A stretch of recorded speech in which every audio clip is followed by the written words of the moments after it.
The concept of this individual soul image has a long, complicated history. Its appearance in cultures is diverse and widespread, and the names for it are legend. Only our contemporary psychology and psychiatry omit it from their textbooks. The study and therapy, I'm going to make a quick note. So only currently is it being not entered into the personal growth study or the healing of self or the development of self. The study and therapy of the psyche in our society ignore this factor, which other cultures regard as the kernel of character and repository of individual fate. The core subject of psychology, psyche, or soul, doesn't get into the books supposedly dedicated to its study and care.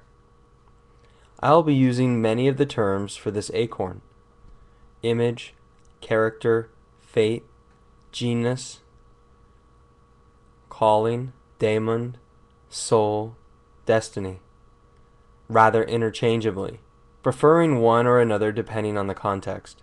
This looser mode follows the style of other, often older cultures, which have a better sense of this enigmatic force in human life than does our contemporary psychology, which tends to narrow understanding of complex phenomena to single meaning definitions. We should not be afraid of these big nouns. They are not hollow. They have merely been deserted and need rehabilitation. These many words and names do not tell us what it is, but they do confirm that it is. They also point to the mysteriousness. We cannot know what exactly we are referring to because its nature remains shadowy, revealing itself mainly in hints, intuitions, whispers, and the sudden urges and oddities that disturb your life and that we continue to call symptoms. Consider this event: amateur night at the Harlem Opera House. A skinny, awkward 16-year-old goes fearfully on stage. She is announced to the crowd. The next contestant is a young lady named Ella Fitzgerald.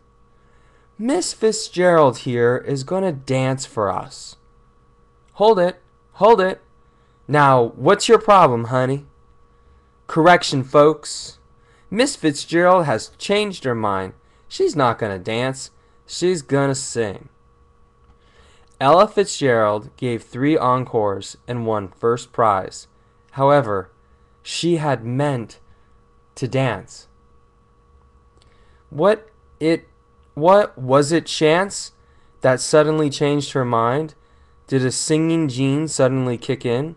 Or might that moment have been an annunciation calling Ella Fitzgerald to her particular fate? Despite psychology's reluctance to let individual fate into its field, psychology does admit that we each have our own makeup, that each of us is definitely, even defiantly, a unique individual.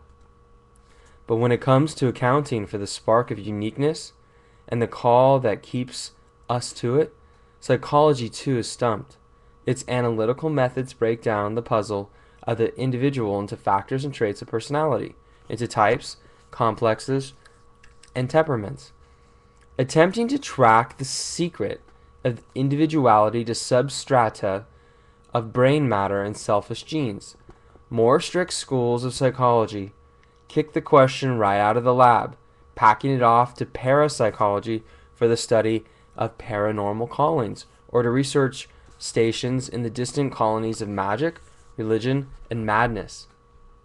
At its most bold and most barren, psychology accounts for the uniqueness of each by a hypothesis of random statistical chance. This book refuses to leave to the lab of psychology that sense of individuality at the core of me, nor will it accept that my strange and precious, Human life is the result of statistical chance. Please note, however, that these refusals do not therefore bury our heads in the folds of a church. They call to an individual destiny is not an issue between faithless science and unscientific faith. Individuality remains an issue for psychology, a psychology that holds in mind its prefix, psyche, and its premise, soul, so that its mind can espouse its faith without institutional religion and practice its careful observation of phenomena without institutionalized science. Both religion and science are capitalized.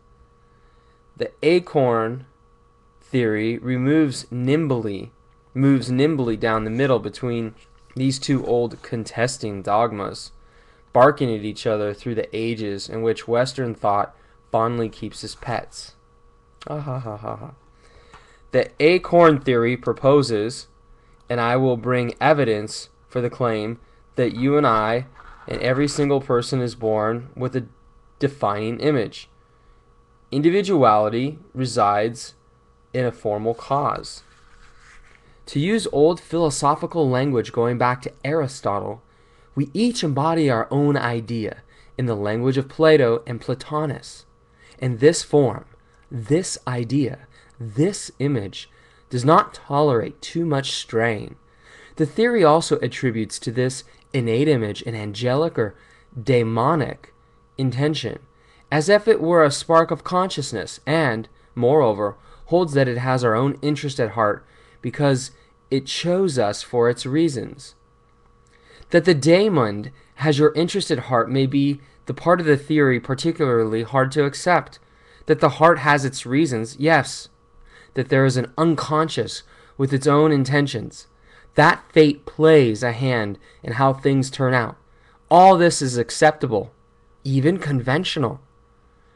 But why is it difficult to imagine that I am cared about, that something takes an interest in what I do, that I am perhaps protected, maybe even kept alive, not altogether by my own will and doing? Why do I prefer insurance to the invisible guarantees of existence? For it sure is easy to die, a split second of inattention, and the best laid plans of a strong ego spill out on the sidewalk. Something saves me every day from falling down the stairs, tripping at the curb, being blindsided. How is it possible to race down the highway, tape deck singing, thoughts far away, and staying alive? What is the immune system that watches over my days? My food sprinkled with viruses, toxins, bacteria.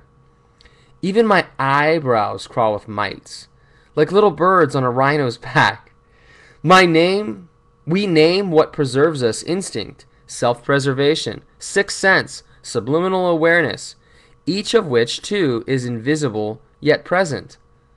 Once upon a time, what took such good care of me was a guardian. Once upon a time, what took such care of me was a guardian spirit, and I damn well knew how to pay it appropriate attention. Despite this invisible caring, we prefer to imagine ourselves thrown naked into the world, utterly vulnerable and fundamentally alone. It is easier to accept the story of heroic self-made development than a story that you may well be loved by this guardian providence, that you are needed for what you bring, and that you are sometimes fortuitously helped by it in situations of distress. May I state this as a bare and familiar fact without quoting a guru witnessing for Christ or claiming the miracle of recovery? Why not keep within psychology proper what once was called providence, being invisibly watched and watched over? Well, we only have a few moments left at the end of this clip.